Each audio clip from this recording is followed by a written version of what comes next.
ওনারা এখানে উপস্থিত আছে। আর কিছু মাইক যারা সাউন্ড সিস্টেম যারা তারাও এখানে উপস্থিত আছে। আর আপনারা অনেক সময় অপেক্ষা করছেন, আমাদের বক্তব্য খুব সামান্য ছোট, আমরা খুব অল্প সময়ের মধ্যে শেষ করে দেবো। আপনাদের নামাজের সময় হচ্ছে, অনেকেই জানি একটু লেট হয়ে গেল আর কি। তো যেটা বলার সেটা হচ্ছে, আপনারা জানেন পশ্চিমবঙ্গ সরকার ইতিমধ্যে একটা ঘোষণা দিয়েছে কি জোরে উচ্চ স্বরে মাইক বাজানো নিষেধ আছে। সেই ক্ষেত্রে যে কোনো সামাজিক অনুষ্ঠান, ধর্মীয় অনুষ্ঠান, পলিটিক্যাল অনুষ্ঠান, যে কোনো ধরনের অনুষ্ঠান যেগুলো আছে আমাদের সামাজিক জীবনে ঘটে, সেগুলো উচ্চ স্বরে করা যাবে না। সমাজের শব্দ যে দূষণ, আপনারা জানেন সবাই, শব্দ দূষণ হলো একটা দূষণ আছে, আর ভাষা দূষণের মতো এই শব্দ দূষণ ফলে সাধারণ মানুষের অনেক সমস্যা হয়।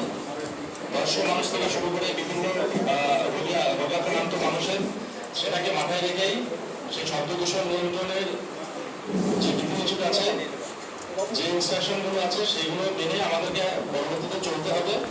তবে আমরা সবাই সতর্ক থাকবো, কেউ কোনো জায়গায় যে কোনো ধরনের অনুষ্ঠানে উচ্চ স্বরে আমরা মাইক বাজাবো না, এই প্রতিশ্রুতি আমরা দেব। আর এই বিষয়ে আমাদের এখানে উপস্থিত সিআই স্যার আছে, জয়েন্ট বিডিও সাহেব আছেন, আমার মেজর আছেন। আপনার কিছু বলবেন সিআই স্যার, আপনারা শুনবেন।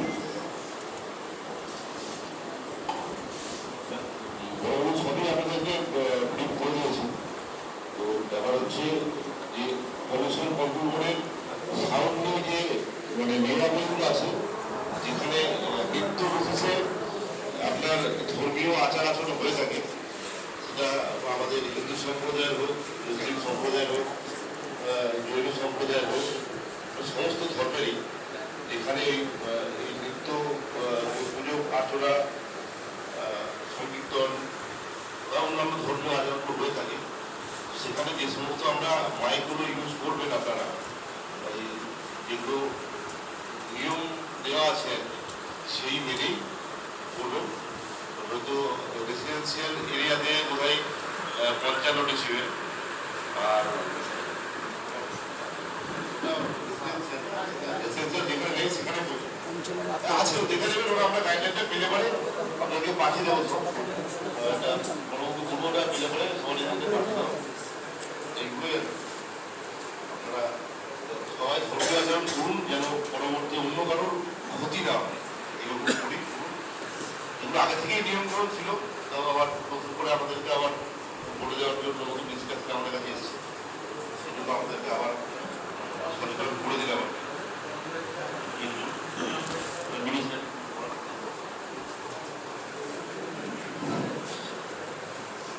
যারা উপস্থিত আছেন প্রত্যেকে আমাদের আপনার বোর্ডের পক্ষ থেকে আন্তরিক ভালোবাসা শুভেচ্ছা জানাচ্ছি। আপনারা শুনলেন আমাদের রাজ্য সরকারের কিছু বিধিনিষেধ যেগুলো আছে, সেগুলো আমাদের দূর করবেন আমাদের আইসিসিএফ এবং সিআইএসএফ। আমাদের সবার একটি মত, আমরা সেটাই আবেদন করবো, আমাদের কাছে আহ্বান করবো যাতে কোনো আমরা বিশৃঙ্খলা না জড়িয়ে পড়ি বা কারোর ক্ষতি না করে আমি যেন যে কোনো অনুষ্ঠান করি বা যাই করি, সেটা যেন আমি অন্যকে কষ্ট বা সমস্যা না করে যেটা করি, সেটা আমাদেরকে লক্ষ্য করতে হবে। আমরা সাউন্ড সিস্টেমটা বিশেষ করে দেখবেন, আপনাদের অনেকেরই যারা সাউন্ড ব্যবহার করি, আজকে আমি সাউন্ড ব্যবহার করছি, পাশের বাড়িতে কোনো পেশেন্ট থাকতে পারে, কোনো স্টুডেন্টস থাকতে পারে, পড়াশোনা ডিস্টার্ব করতে যাতে কন্ট্রোলে রাখা যায়, সেটা একটু দেখবেন। সামাজিক কর্তব্যটা আমাদের, এটা সবার এবার বক্তব্য দেওয়া হচ্ছে, প্রত্যেকে আমাদের যদি আমরা যদি একত্রিত হই, দেখবেন এটা কোনো সমস্যা নেই, আমরা একের পরে পরিপূরক। সুতরাং আমাদেরকে এটা নিজেদেরকে ভাবনা ঠিক করে নিতে হবে। এটা আমি অনুরোধ করবো, যতটা পারবো আমরা নিয়মে চলবো, যাতে কারোর কোনো রকম আমাদের দ্বিধা না থেকে অসুবিধা না হয়। তাই আমি আবার একবার রিকোয়েস্ট করছি প্রত্যেককে, এটা আশা করি আপনারা সুষ্ঠুভাবে পালন করবেন, কোনো সমস্যা হবে না। ধন্যবাদ।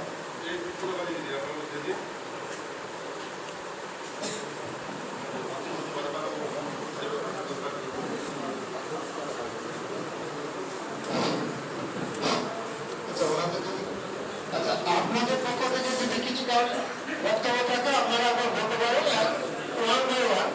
তারপরে আমরা শেষ করবো।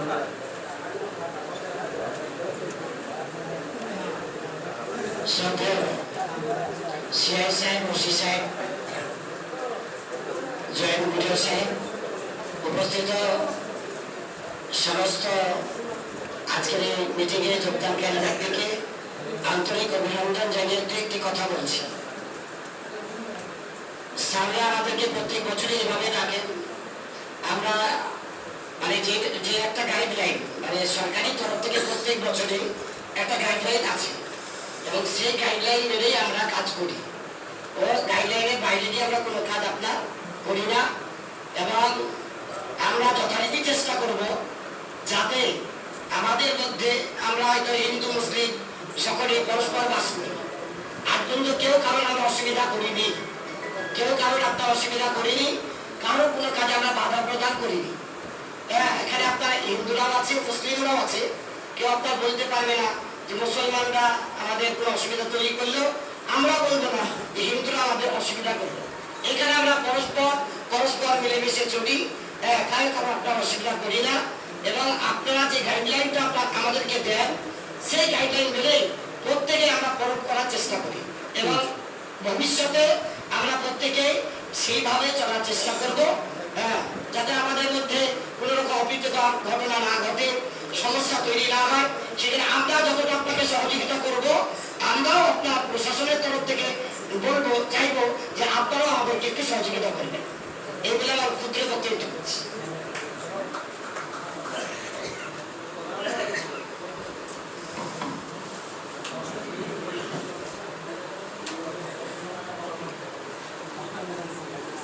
নমস্কার।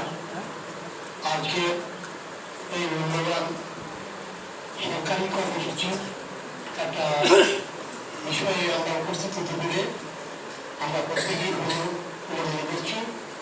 আমরা উভয় সম্প্রদায়ের মানুষ এবং আমাদের প্রশাসনিক কর্তা নেতৃগণ প্রত্যেকে উপস্থিত আছেন।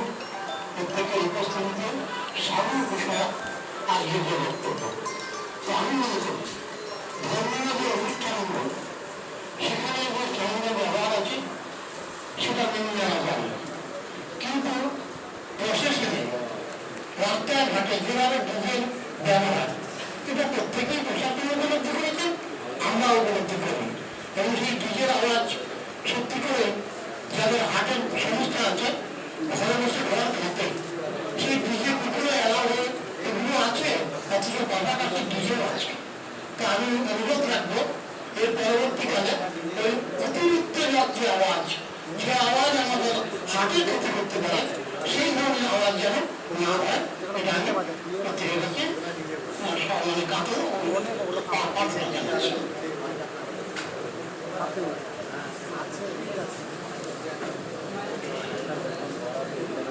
যেটা আয়োজিত বন্ধ করাই আছে, এবার থেকে স্ট্রিট ট্যাক্সে দেওয়া হবে। সরকার যখন চাইছে ওইটাও বলে দেওয়া প্রতিটা ক্লাব কর্তৃপক্ষ যারা আছে এই যে আপনারা এবার থেকে ভাড়া করবেন না, এবার আমরা যদি পাই ও যারা অবস্থা লিগাল অ্যাকশন দেবো। আমাদের বার্তা যেটা ছিল স্পষ্টভাবে আপনাদেরকে জানানো হয়েছে, যেটা বলার আরেকবারে বলছি কি আপনারা আওয়াজটা নিয়ন্ত্রণে রাখতে হবে, কারণ সমস্যা না হয় সেটা মাথায় রেখে নিজেদের আনন্দ বলেন, যে কোনো প্রোগ্রাম বলেন সেটা আমরা উদযাপন করবো, সবকিছুই করবো, কিন্তু অন্যের অসুবিধা না করে এটা কিন্তু কঠোরভাবে মানতে হবে। এটা অন্যথা হবে না। কেউ যদি এরকম কিছু করেন তার বিরুদ্ধে আইনানুগ ব্যবস্থা নেওয়া হবে। এটা নিয়ে কোনো সংশয় থাকবে না, সবাই এটা মেনে চলবেন, এই নিয়ে কোনো দ্বিমত নেই। পরিষ্কার আবারও বলছি, এই নিয়ে কোনো দ্বিমত নেই। যদি এরকম কিছু ঘটে তাহলে কিন্তু আইনানুগ অ্যাকশন নেওয়া হবে তার বিরুদ্ধে। আমরা সবাই সমাজে বাস করি, আমরা মনে করি আমরা এগুলো আইন প্রয়োগ করার খুব একটা প্রয়োজনের জায়গা না, আমরা এগুলো আমাদের সামাজিক দায়িত্ব, এগুলো আমাদের মাথায় রাখা। অতএব এটা এই জন্যই আমাদের সবাইকে আমরা সবাই এক জায়গায় একত্রিত হয়ে এটা বলছি, এই কারণে কি এটা আমাদের সামাজিক দায়িত্ব তার জন্য। আর এটা না মানলে তো তখন আইনের ব্যবস্থা নিতেই হবে, কিন্তু আমরা চাইবো আমরা নিজেরা সবকিছু নিজেদের সচেতন হয়ে নিজেরা এগুলো মেনে চলি। আর আপনারা কেউ কিছু না বলতে চাইলে আমরা মিটিংটা শেষ করে দেবো, কারণ অনেকেরই জানি আমার আছে।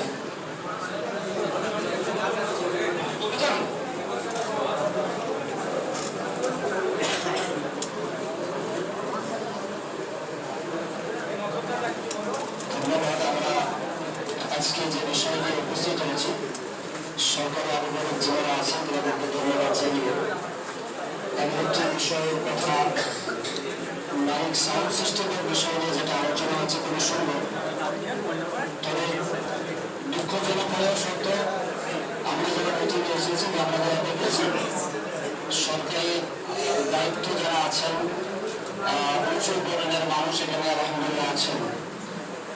সরকারের যে নির্দেশনামা আছে তার একটু কপি যদি আপনারা আজ সাউন্ড সিস্টেম যারা আছেন, ডেকোরেটর ভাইরা আছেন এবং পুরোহিত ভাইরা আছেন, ইমাম সংগঠন আছেন এবং নেতৃত্ব আছেন, তাদের হাতে যদি আমরা বিষয়টা লিখিতভাবে সরকারি যে নির্দেশনামা সেটা দিতে পারতাম তো অনেক উপকৃত হতাম। যেরকম বলা হয়েছে সকাল 6টা থেকে রাত্রি 10টা পর্যন্ত 55 ডেসিবেলের মধ্যে আওয়াজটা রাখতে বলা হয়েছে। দ্বিতীয় হচ্ছে রাত্রি 10টা থেকে সকাল 6টা পর্যন্ত 45, 10 কমে গেছে। এবং সরকারি যে নির্দেশনামা আছে এটি আমরা যদি সকলের হাতে দিতে পারতাম এটা আমরা উপকৃত হতাম। যাই হোক, এই বিষয়টা আপনারা ভাববেন, পরবর্তীতে এটা লিখিত আকারে সরকারি নির্দেশনামা ইসলাম সহকারে প্রত্যেকটি জায়গায় যদি পৌঁছে যায় এটা ভালোভাবে আরো গ্রহণযোগ্য হবে। বাকি আমরা আজও পর্যন্ত একটি বিষয় আবারও আমি প্রশাসনিক দৃষ্টি আকর্ষণ করে বলছি, জয়েন্ট ভিডিও সাহেব আছেন, যেভাবে বর্তমান সময়ে সাউন্ড সিস্টেম এবং আরো অন্যান্য মুসলিম ধর্মীয় যে কালচারগুলি আছে এগুলো বিষয় নিয়ে সোশ্যাল মিডিয়ায় যে আপনার বিভিন্ন বিভ্রান্তিমূলক বিষয়গুলো আসছে এবং নানানভাবে অনেক উচ্চ নেতৃত্ব বর্ণের মানুষও তারা আলোচনা করছেন, এই বিষয়গুলো আপনারা লক্ষ্য রাখবেন। আগামীতে আমরা দায়িত্বে আছি, প্রয়োজন হলে আপনাদের কাছে আমরা পৌঁছাবো, যে কোনো সমস্যার সম্মুখীন হলে আমরা আপনাদের কাছে পৌঁছাবো। আশা করছি আপনারা আন্তরিকভাবে আমাদেরকে সহযোগিতা করবেন এবং বরত্বের 1 নম্বর ব্লকে যে কোনো জায়গায় কোনো সমস্যা যদি তৈরি হয় তো আমি সকলকেই বলছি যে নিজের হাতে আইন না তুলে নিয়ে, যেহেতু সংবিধান আমাদের কাছে আছে, সংবিধানকে আমরা শ্রদ্ধা করি, ভারতবর্ষকে আমরা সাজিয়েছি, অতএব সংবিধানকে সামনে রেখে আমরা সর্বপ্রথম প্রশাসনিক ভাইদের সঙ্গে আলোচনার মাধ্যমে আমরা আগিয়ে গেলে আশা করছি ভরপুর 1 নম্বর ব্লক হিন্দু মুসলমান জৈন বৌদ্ধ আমরা যেভাবে সম্প্রীতির সঙ্গে বসবাস করছি সেভাবে আমরা বসবাস করতে পারবো, কোনো সমস্যা ইনশাআল্লাহ হবে না। বাকি আর কোনো আলোচনা থাকলে আপনারা করবেন।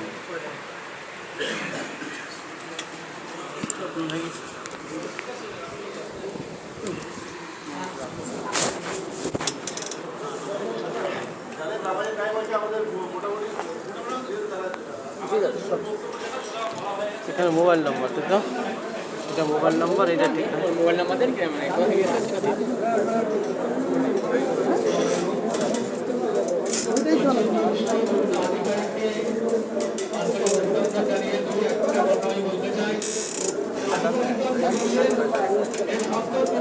হিলাই না হিলাই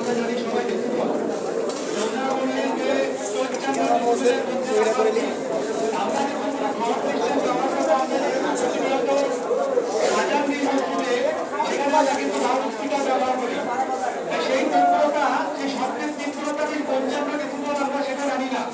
আমরা যদি সঠিক উপায়ে সঠিক আইন মেনে আমরা আজান দিচ্ছি, অনেক অনেক ক্ষেত্রে সমস্যা হতে পারে।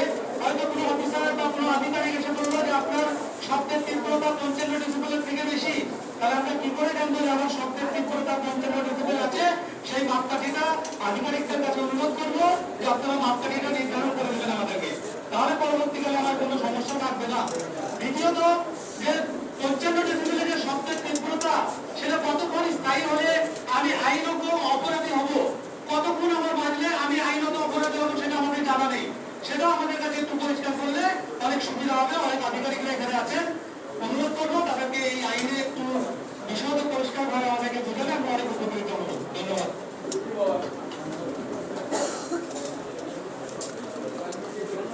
আরেকটা কথা যেটা আপনাদের এখন সোশ্যাল মিডিয়াতে আমরা দেখছি বিষয়টা, আমাদের তো এখানে বড় প্রতিনিধিত্বের জায়গা, সামনে আপনাদের পরিপূর্ণ আমি আমার সবাই থাকবো, কিন্তু বিষয়টা তুলে তুলে দিলে ভালো। ব্যাপারটা তুলে ধরলে সবাই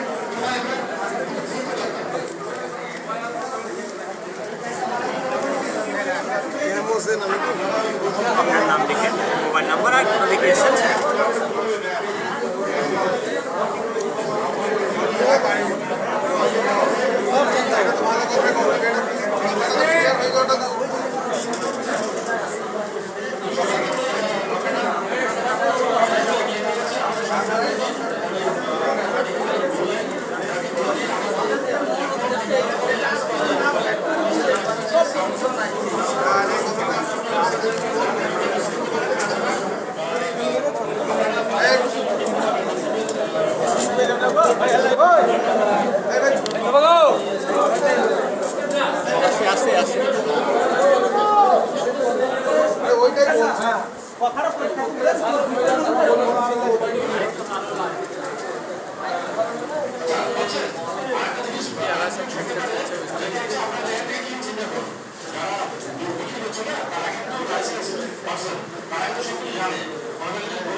সবাই তো জানে না।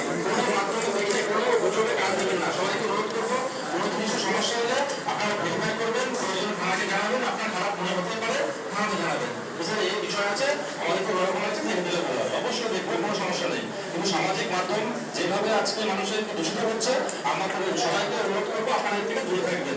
কোনো ধরনের প্রয়োজনা গুজবে কান দেবেন না। সবসময় মাথায় রাখবেন, আপনার এলাকায় আপনার বাড়ির পাশে যেরকম আছে সব জায়গায় সেরকম আছে, ঠিক আছে? সেটা মাথায় রাখবেন। আমরা নিজের এলাকা বাদ দিয়ে আমরা অন্য এলাকার খবর বেশি রাখতে যাই বলে সমস্যাগুলো করি। আপনি নিজের এলাকাটা খোঁজ রাখবেন, যদি কোনো সমস্যা না পান মনে করেন সব জায়গায় একই